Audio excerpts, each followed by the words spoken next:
నికితా కసబ్ 17 ఏళ్ల టీనేజ్ కుర్రాడు. ట్రంప్ అన్నా అతని ప్రభుత్వం అన్నా చాలా కోపం. అందుకే అధ్యక్షుణ్ణి చంపాలనుకున్నాడు. అలా చేస్తే రిపబ్లికన్ ప్రభుత్వం కూడా కూలిపోతుందని భావించాడు. దీనికోసం ఒక రష్యన్తో ప్రణాళికలు కూడా వేశాడు. అయితే ఇదంతా చేయాలంటే డబ్బులు కావాలి. ట్రంప్ను డైరెక్ట్గా చంపలేడు. దానికోసం ఆయుధాలు కావాలి. అవి సమకూర్చుకోవాలంటే బోలెడంతా డబ్బు కావాలి. ఎలా అని ఆలోచించాడు. అతనికి ఒకటే ఒక మార్గం తట్టింది. అదే తల్లిదండ్రులను చంపేయటం. అంతే, ఇంకేం ఆలోచించకుండా తన పేరెంట్స్ను క్రూరంగా చంపేశాడు. ఇది అమెరికాలోని టీనేజర్ నికితా కసబ్ కథ. నికితా తన పేరెంట్స్ను గన్తో కాల్చి చంపేశాడు.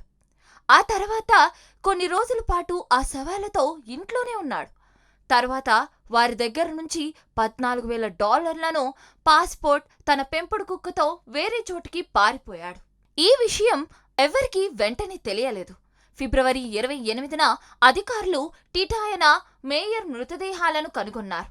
అంతకుముందు నికితా ఇంట్లో నుంచి శవాలు కుళ్ళిపోయి వాసన వస్తుంటే పక్కన ఉన్నవాళ్లు పోలీసులకు కంప్లైంట్ చేశారు. దానికి తోడు మేయర్ గత 2 వారాలుగా పనికి రాకపోవటం, నికితా కసబ్ స్కూల్కు రాకపోవడంతో ఈ హత్యలు వెలుగులోకి వచ్చాయి. దాంతో మొత్తం విషయం అంతా బయటపడింది. ఇంట్లో నుంచి బయటకు వచ్చేసిన నికితా కాన్షియస్లో తలదాచుకున్నాడు. ట్రంప్ను చంపేందుకు డ్రోన్, పేలుడు పదార్థాలను కొన్నాడు. కానీ చివరకు పోలీసులకు దొరికిపోయాడు. అతని దగ్గర హిట్లర్ని ప్రశంసిస్తూ 3 పేజీల యాంటీసెమెటిక్ మేనిఫెస్టోని కూడా పోలీసులు కనుగొన్నారు. నికితా కసబ్ మీద అమెరికా పోలీసులు మొత్తం 9 కేసులు నమోదు చేశారు.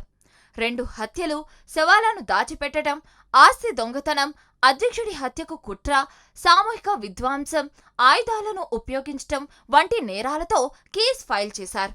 ఈ కుర్రాడికి చాలా రోజుల నుంచి తీవ్రవాద భావజాలం ఉంది. ఈ విషయాన్ని నికితా చాలా మందితో షేర్ కూడా చేసుకున్నాడని చెబుతున్నారు.